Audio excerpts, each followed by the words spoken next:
Mesdames et messieurs, bienvenue. Amis de la vérité, amis de la justice, le jour se lève à Kinshasa, mais ce n'est pas un jour normal. Ce n'est pas comme tous les autres jours. Je peux vous le garantir, ce qu'on disait dans le temps finit par se réaliser. On peut beau faire des choses. Les gens peuvent ne pas vous voir. Mais il y a une chose est vraie. C'est que tôt ou tard, les gens finissent par payer pour ce qu'ils ont fait. Je peux vous le garantir. Vous pouvez échapper à la justice du monde. Mais il y a une autre justice à laquelle vous ne pourrez jamais échapper. C'est la justice naturelle. C'est la justice du temps. C'est la justice du soleil. C'est la justice de la ligne. C'est la justice du vent. C'est la justice de l'air. Vous ne pouvez pas échapper à ces choses-là. Vous ne pouvez pas échapper à ces choses-là. Je commencerai l'émission d'aujourd'hui avec la prospérité qui parle de Kitengezu, FCC Cash, coalition, vit et respire. Il n'y a pas péril en la demeure. Et puis la Banque mondiale, d'accord avec Kabouya, c'est le V qui les titre. Les précisions d'Ilunga sur la gratuité, la sécurité à l'Est attendue. On va en parler. Alors là, Forum des As qui en parle. Mesdames et messieurs, bienvenue. Est-ce que vous avez appris la nouvelle? Je peux vous le garantir. Qu'est-ce qu'on avait dit avant-hier? Un peu comme si les choses vont de mal en pire, quoi. Hein? Ça ne fait que s'empirer du jour au lendemain. Chaque jour, du jour au jour, je veux dire. Du jour au jour, le mal ne fait que s'agrandir, quoi. Et le puzzle se retrace, en fait, se redessine, se recompose pour donner une image. C'est une image de l'apocalypse pour certaines personnes. Mais bon, comme on dit, hein, il y a des gens qui ne veulent pas le voir, mais nous qui sommes ici sur place, nous le voyons. Il est difficile pour celui qui vit à l'étranger de rencontrer les membres influents du PPRD ou du FCC. Mais nous qui vivons sur place, avec la communication que nous avons, avec les amis que nous rencontrons pratiquement tous les jours, on se rend compte que ce que vous estimez être le courage n'est rien d'autre que la peur et la peur. Je vais vous retracer quelques faits aujourd'hui pour vous faire comprendre que ce que vous n'êtes pas en train de comprendre que c'est la fin, mais c'est vraiment, vraiment la fin. Je commence par le fait simple. Et c'est normal, ça s'explique scientifiquement. Vous allez comprendre une chose. Nous sommes en 2006. Le PPRD traite avec le Palou. Parce que le PPRD voulait se légitimer et voulait vivre longtemps dans l'arène politique. Il fallait passer par quelqu'un de beaucoup plus qui avait l'ancrage, et ainsi de suite, parce qu'il fallait gagner une partie du Congo. Encore, eh bien, ils vont gagner finalement, ils vont prendre le Palou. Le Palou apporte ce qu'il a apporté au PPRD. Seuls les vrais analystes comprendront que n'eût été l'apport du Palou au PPRD, le PPRD resterait encore diabolisé jusqu'aujourd'hui. Le Palou, qui était un mouvement totalement de Congolais qui n'a pas fait la guerre, ainsi de suite, eh bien, ça a finalement crédibilisé leur thèse. Nous allons avancer comme ça. Déjà qu'il faut dire, avant les élections de 2006, il y avait déjà un accord avec le MLC. Bon, c'était un accord post-guerre, on peut comprendre. Ils entendaient comme ça, ainsi de suite. Mais quand bien même le PPRD était avec le MLC, les autres partis de l'opposition ou sinon de la rébellion, leur réunion, leur union n'a forcément pas donné la crédibilité qu'il fallait au PPRD. C'était toujours pour plusieurs personnes, un groupe de Rwandais qui sont venus assiéger le Congo. C'est resté dans la tête des gens. C'était ça la psychologie.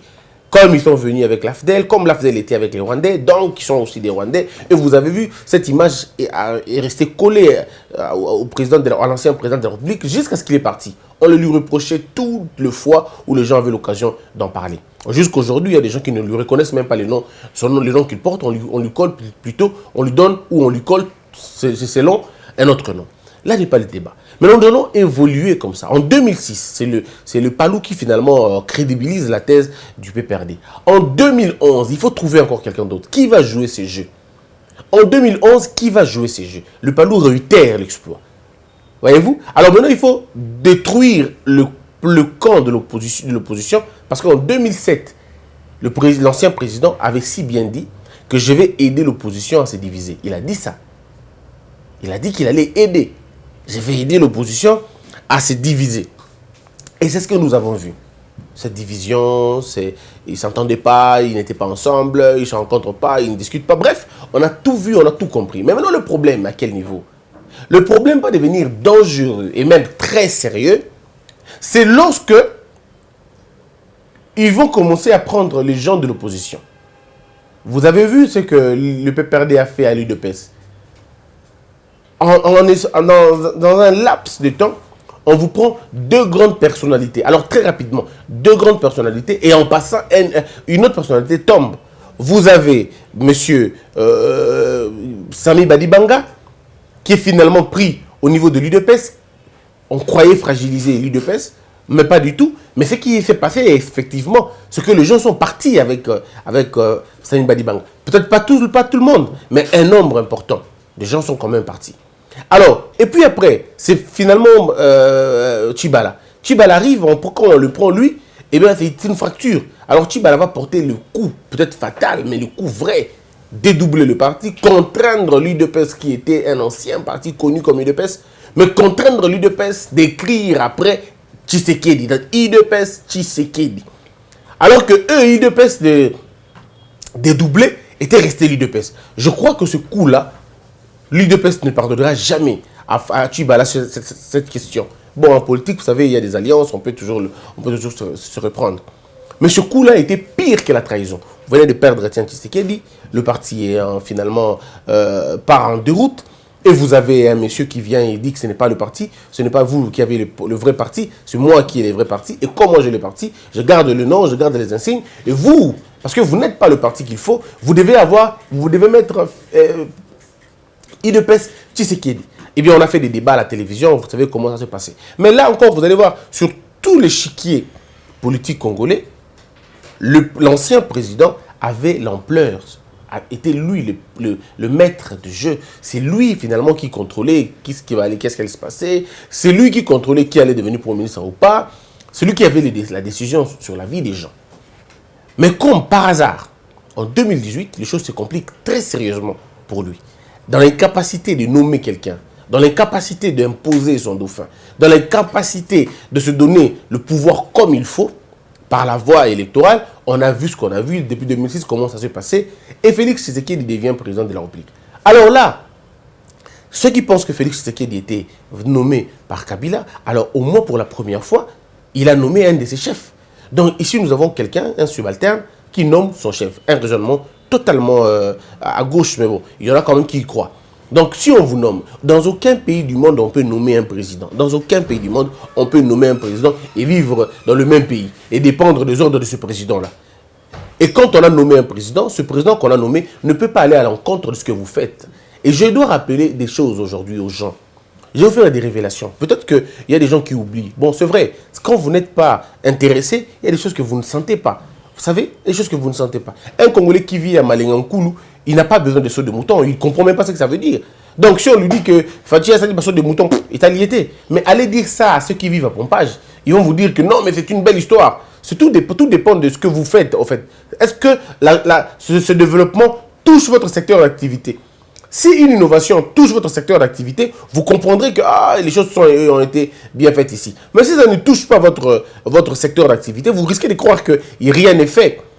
À l'époque, on ne sait pas. On ne le saura peut-être jamais. Moi, je ne peux pas affirmer ce que je vais dire tout à l'heure. Je n'affirme pas. Mais c'est simplement des analyses simples.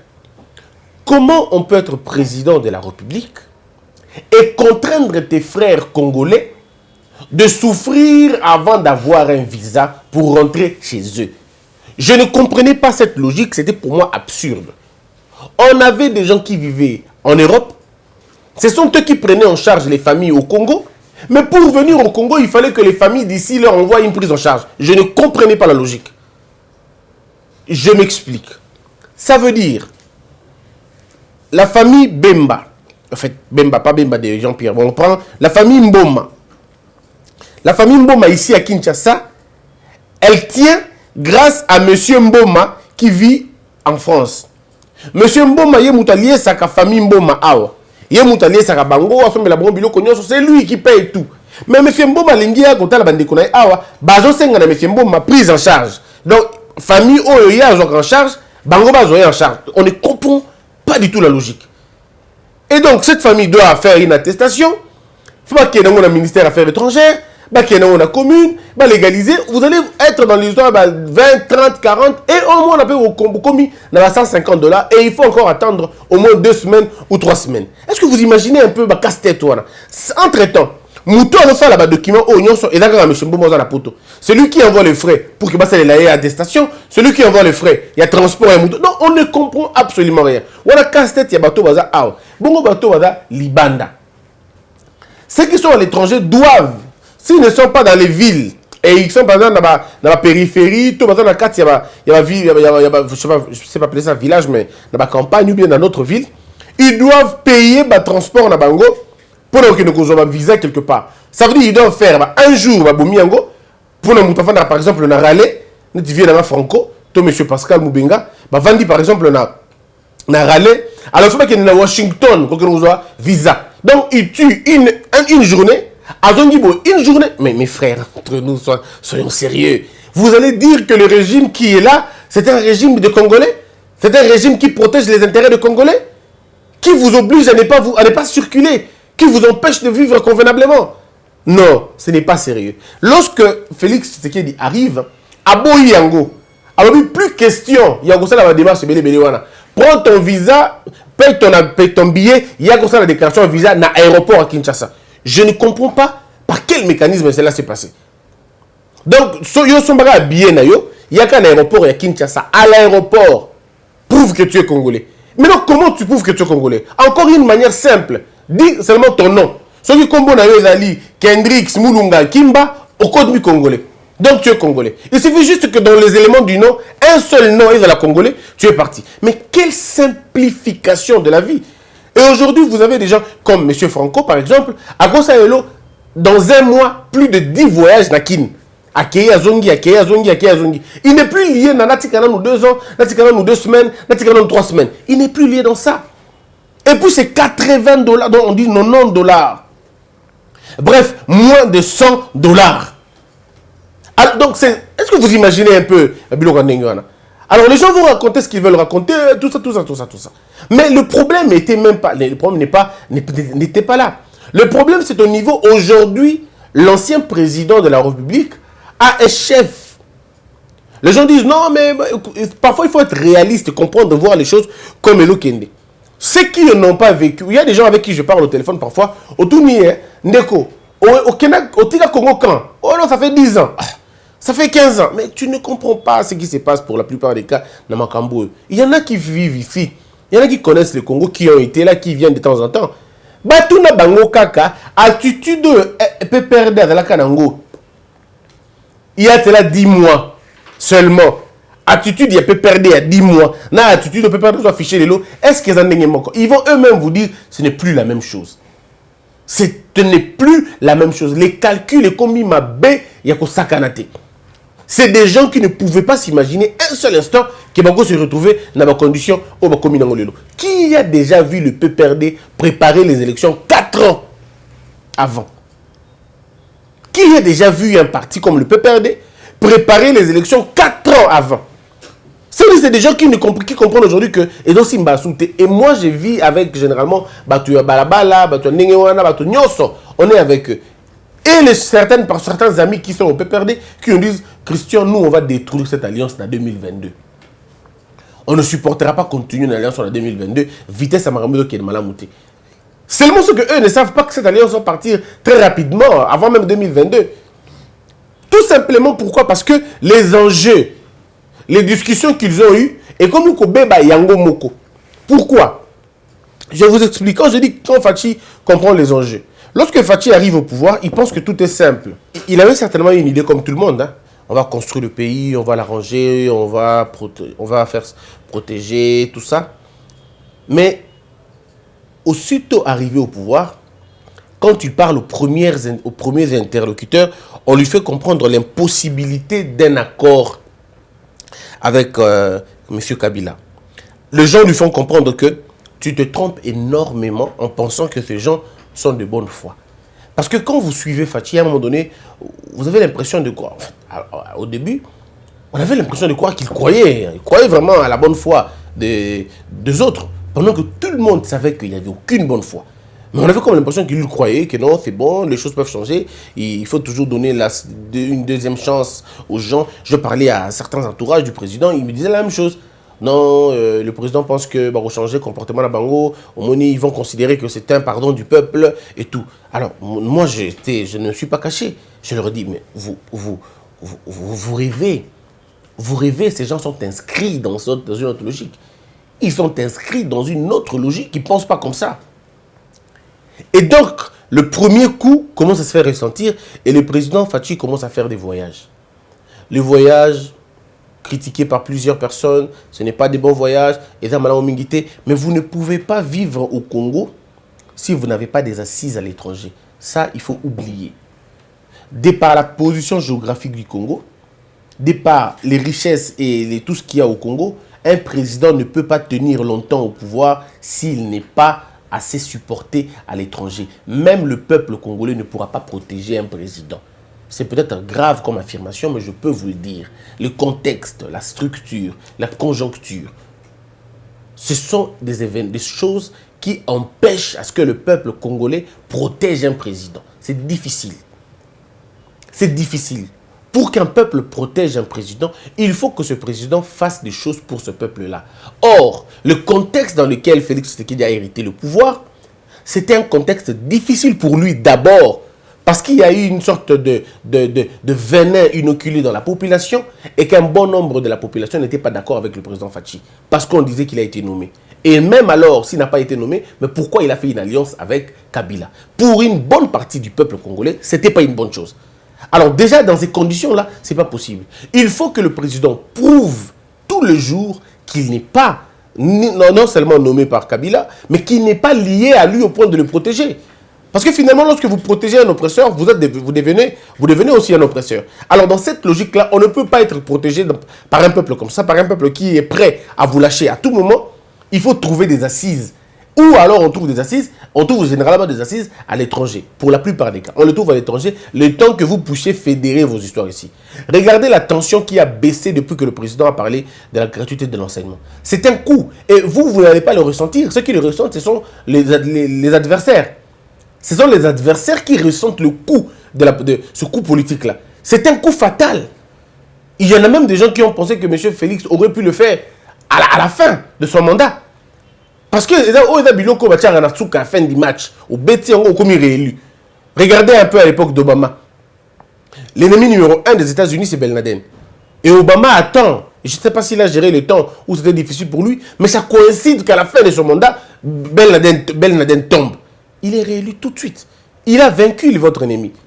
C'est comme ça en politique comme on fait. Mais maintenant, ici, nous avons quelqu'un qui a tellement beaucoup de cartes à jouer et que la gratuité n'est pas la toute dernière carte. Il en a encore des cartes, au point que en 2023, il vous sortira un schéma qui va faire en sorte que vous puissiez le relire. Et vous allez le relire non pas sur base, il y a la gratuité de l'enseignement, mais comme à 2, 3, 4 projets, tant que vous il y a des plans comme ça qui sont en train d'être montés pour qu'en 2022, pour la plupart des cas, le janvier 2022, tina septembre 2023, binomo on a ressenti que parce que vitesse comme à un moment bien je le dis s'ils prennent en considération le conseil qu'on leur donne bien sûr. Ça va aller. Mais maintenant, les enjeux dont j'étais en train de parler. Les enjeux, c'est que à l'étranger, vous avez vu ce qui se passe? À l'étranger, c'est que tout le monde est d'accord maintenant. Tout le monde est unanime surtout de l'isoler. Il faut isoler Kabila. Pourquoi il faut l'isoler? Eux-mêmes savent pourquoi ils veulent l'isoler. Hier, quand j'étais en train de vous dire que Human Rights, Rich, Roach, Witch, tout ça, a poursuivi, dénoncé, accusé, cité le nom de l'ancien président, les gens pensaient que c'était de la blague.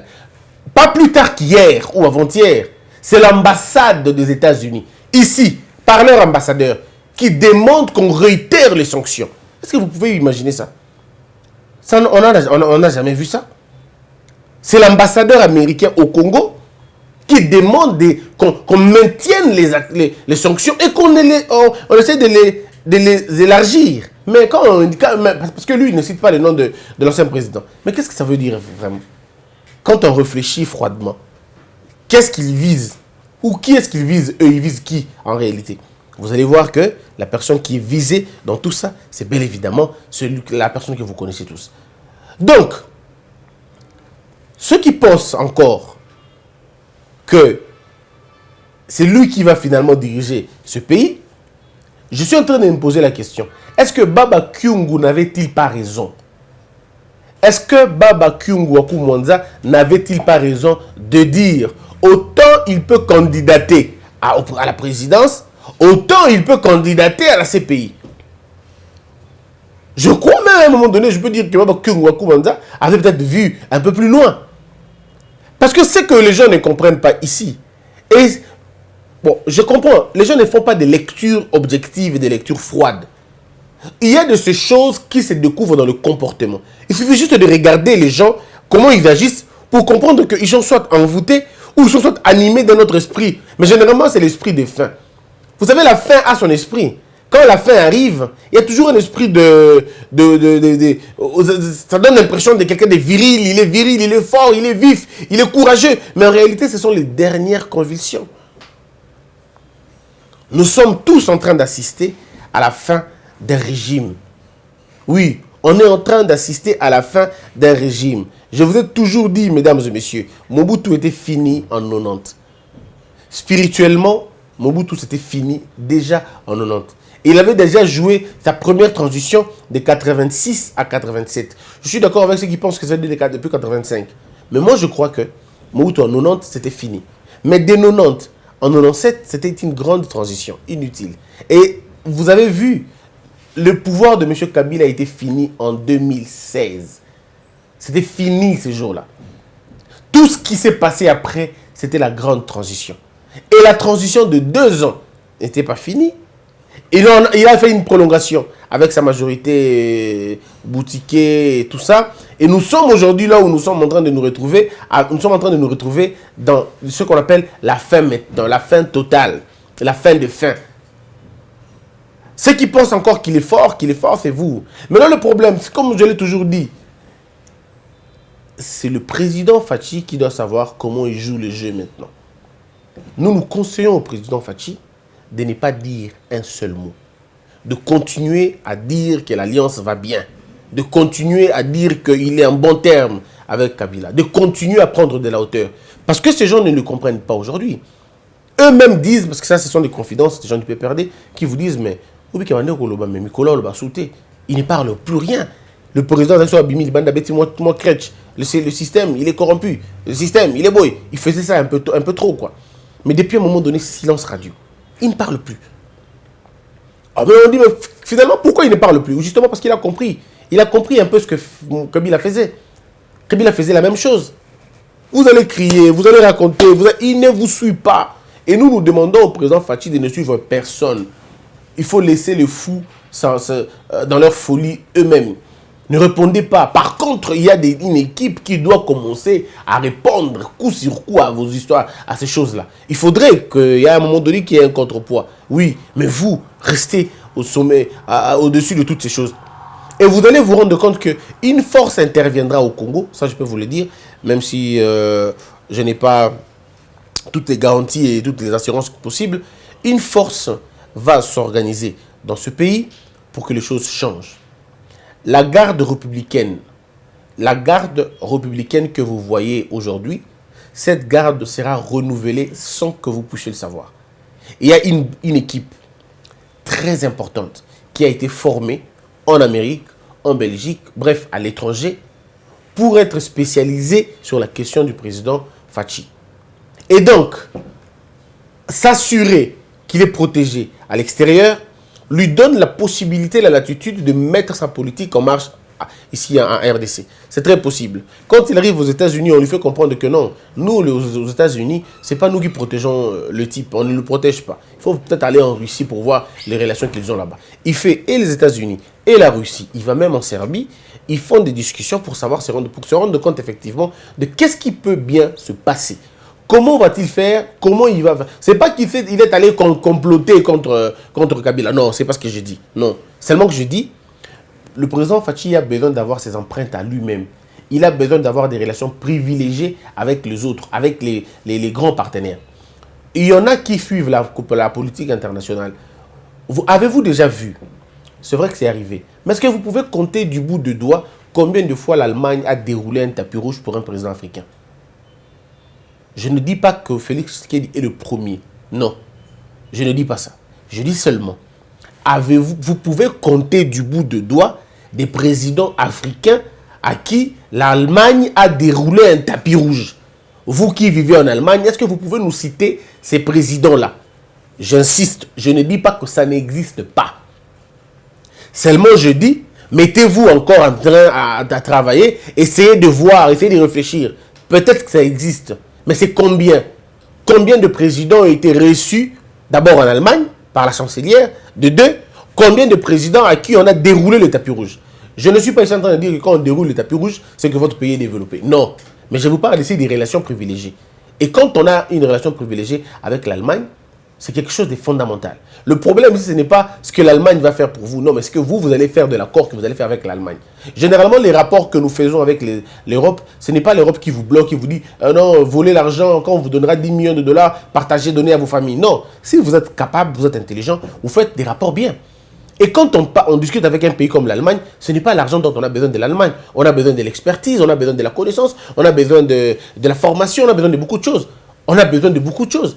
Il y a de ces choses où l'Allemagne a déjà une expérience de 2 siècles, 1 siècle, où vous voulez 50 ans, 100 ans. Ils connaissent déjà comment ça se passe. Et quand on traite avec eux, on n'a pas forcément besoin d'argent, mais on peut plutôt procéder à des trocs modernes. On va faire des échanges, des services. Ils peuvent nous montrer, nous donner telle autre chose, nous leur donnons telle autre chose, et on fait comme ça. La même chose avec la Russie. La même chose avec la Serbie, la même chose avec partout où le président est parti. Donc, tout est question ici de comprendre que, vous savez, quand on est arrivé au bout de ses forces, on trouve toujours des moyens pour distraire les gens, pour démobiliser la population, et ainsi de suite. Ceux qui suivent mon émission et qui croient en ce que je dis, moi, quand je dis que c'est la fin de la Kabylie, les gens pensent que je suis méchant. Non. Je ne suis pas méchant, mais je vous dis simplement que chaque chose a son temps. Chaque chose a un début, chaque chose a une fin.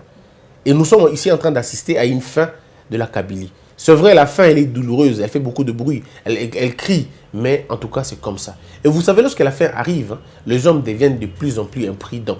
Ils font généralement des accords qui vont se retourner contre eux. Ils posent généralement des actes qui se retourneront contre eux d'une manière ou d'une autre. Celui qui comprendra ce petit paragraphe comprendra ce que je vais simplement dire. Nous qui analysons les choses, ou vous qui analysez les choses, vous devez les analyser dans toutes leurs dimensions. La chose, on n'analyse pas que politiquement. Il faut analyser les choses et politiquement, et spirituellement, et en termes même à un niveau intangible. Il y a des choses que vous ne pouvez pas voir, mais qui se dessinent si clairement. Donc, nous sommes en train de dire ici que, pour terminer, je dirais au président Fachi, Monsieur le Président, c'est votre temps maintenant. C'est votre temps de vous affirmer. Mais vous n'allez pas vous affirmer dans la brutalité. Vous n'allez pas vous affirmer dans le triomphalisme. Vous allez vous affirmer dans le silence, dans la méthode, dans la stratégie, dans le calme, surtout dans le calme. Le silence, la stratégie, surtout la stratégie, ce sont des choses qui doivent rester en vous. Le tact. Ne montrez jamais que vous êtes en colère, ne montrez jamais que vous êtes content, restez un mythe. Restez un mythe. C'est vrai, on vous reconnaît quelqu'un de naturel, oui, mais un président n'est pas naturel. Vous avez vu ce que Hollande a fait. Hollande voulait être un président normal. Je serais un président normal. Un président normal ne fait pas 2 mandats. Un président normal ne fait pas 2 mandats. Un président normal quitte la présidence avec un sondage en bas. Mais quand vous êtes un président, vous restez un mythe. C'est ça qui fait en sorte que vous puissiez rester longtemps. Parce que les gens auront besoin de vous découvrir, de vous connaître, de vous découvrir un plus. Ça veut dire dans votre manière de faire, Monsieur le Président, vous devez rester ce mythe-là. Il faut que les gens se posent des questions. Est-ce qu'il existe ou il n'existe pas? Vous pouvez vous concentrer. Quand quelqu'un vient vous parler, laissez-le parler. Même pendant 3 heures, laissez-le parler. Ayez quelqu'un à côté de vous qui écrit ou enregistré si vous voulez. Mais vous le laissez parler. Et vous lui montrez toute l'attention possible. Et puis après, quand il aura fini, vous lui dites, vous avez fini, j'ai compris, j'analyserai les choses et je vous donnerai votre réponse. Vous répondez en 1 minute là où quelqu'un a parlé pendant 3 heures. Et c'est ça, en fait, les mythes. Quand la personne sort, il se sent qu'il a déjà tout dit. Mais maintenant, il attend votre réaction et vous répondez de façon sommaire. Et vous lui montrez tout l'intérêt que vous avez pour lui. C'est tout. Quand il part, il raconte et les mythes continuent comme ça.